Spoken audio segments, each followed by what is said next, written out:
Pemirsa, kali ini Anda menyaksikan Sindo News 5, saya Yudi Handoyo dan inilah selengkapnya.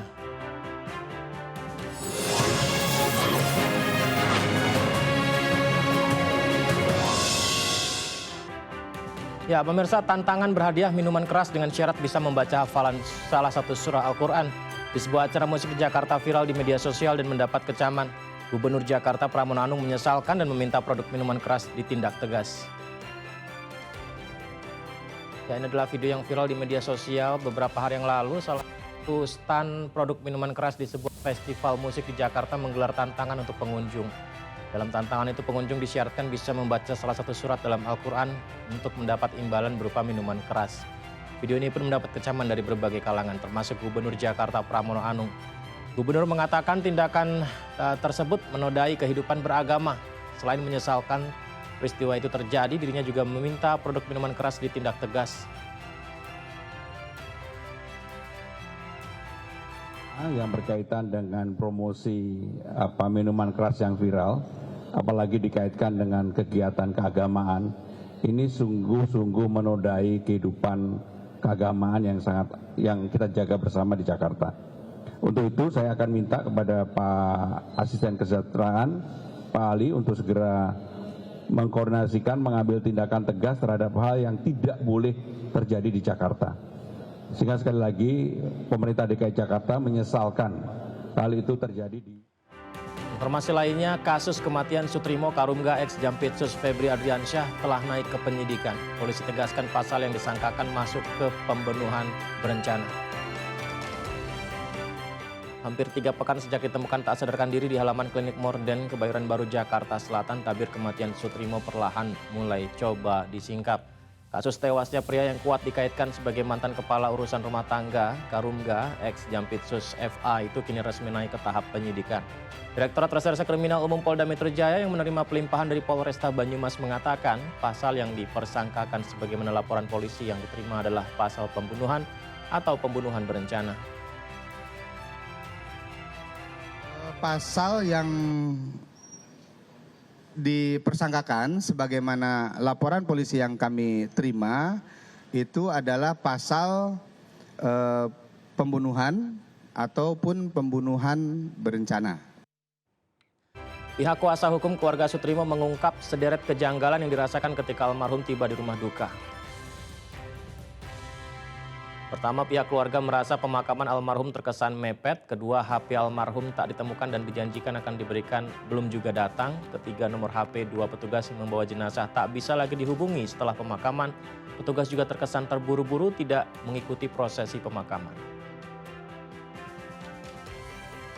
Pihak keluarga Sutrimo juga tak menerima informasi jelas terkait penyebab kematian. Lalu identitas pengantar juga misterius. Keluarga menerima uang santunan 20 juta rupiah namun tak diketahui siapa yang memberikan uang itu.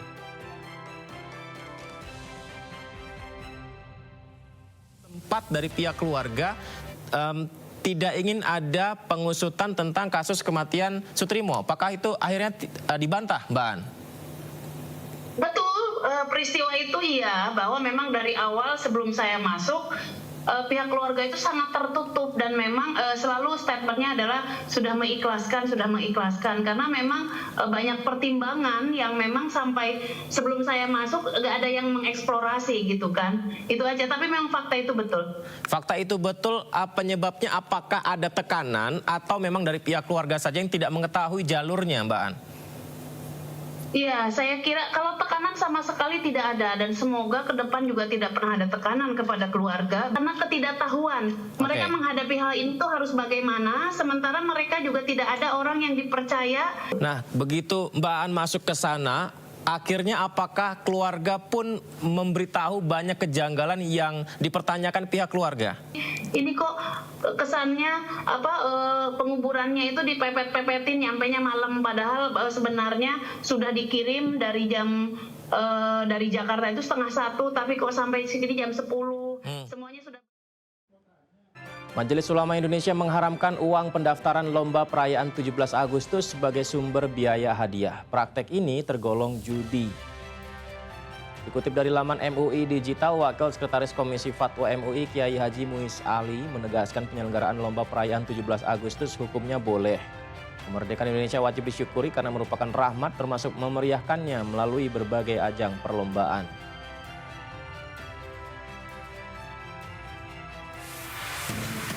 Mengutip uang pendaftaran, panitia dilarang menggunakan uang pendaftaran peserta lomba sebagai sumber biaya untuk hadiah karena tergolong praktik judi atau qimar. Dalam fikih Islam melarang skema tersebut karena hukumnya haram.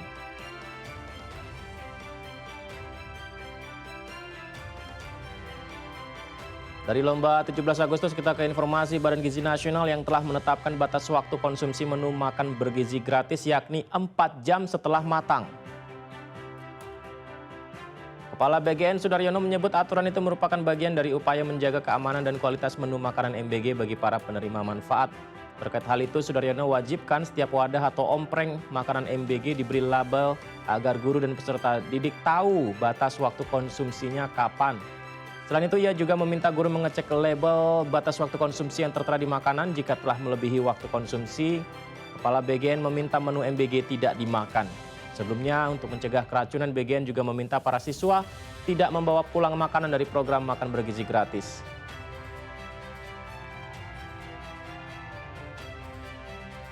Telah memberlakukan label makanan yang wajib dikonsumsi atau dimakan 4 jam setelah makanan itu matang.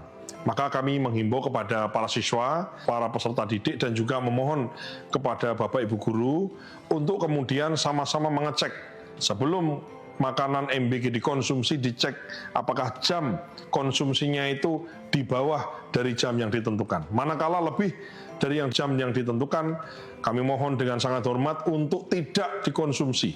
Saya ulangi, untuk tidak dikonsumsi manakala melewati jam batas yang ditentukan. Dan kami juga menghimbau kepada para siswa dan juga memohon kepada Bapak Ibu Guru untuk juga memberitahu kepada peserta didik, siswa-siswa di kelasnya untuk kemudian tidak membawa pulang menu makanan MBG ke rumah. Ya, demikian Sindo News 5. Terima kasih dan sampai jumpa.